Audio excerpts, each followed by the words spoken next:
Ito ba? Pag Honda boy ka, alam mo na yan.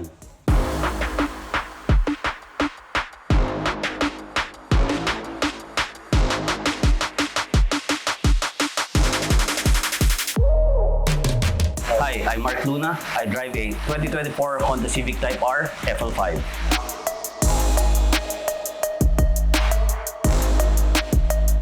Nung bata kasi ako, well, syempre, narinig-gulan ako ng mga Matchbox, Hot Wheels, doon nagsimula, kakalaro nun. Eventually, nung tumanda, syempre gusto ko ng kotse, yan. Kaya dahan-dahan, isa-isa nabili.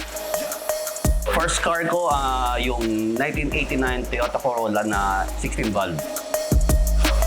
Dati gusto kong bumili, tapos at the same time, sabi sa akin ng Honda Philippines, kaya daw ako isingit. Sabi ko, kaya singit, why not, di ba? Tapos sabi lang, kailangan ko lang mag-deposit. Nung nag-deposit na ako, sinabi sa akin, naku sir, hindi na kita magsisingit. Eventually, last December, lumabas.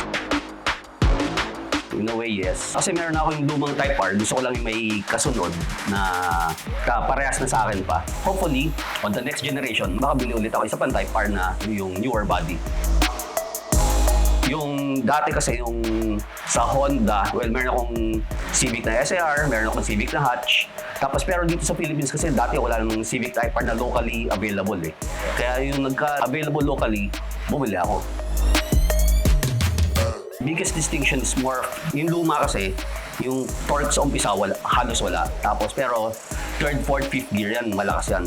Ito naman sa bago, yung first and second yan, malakas yan. Tapos sa fourth, fifth, halos wala. Dito, pala, bale, yung first ko, well, binili ko dati yung mugs before the car. Tapos kasi alam ko magkakaroon ako ganung kotse, kaya bumili ko ng mugs. Tapos eventually, bumili ako springs. Tapos yung spoon mugs na binili ko dati, eventually, mga last July ba, binenta ko. Tapos bumili ako ng T37 naman. Tapos kahapon, yung mods na pinakabit ko, yung Inventure intake and the Cusco tower bar. Ngayon, Moonwatch na beige. Gastusan ko pa siya.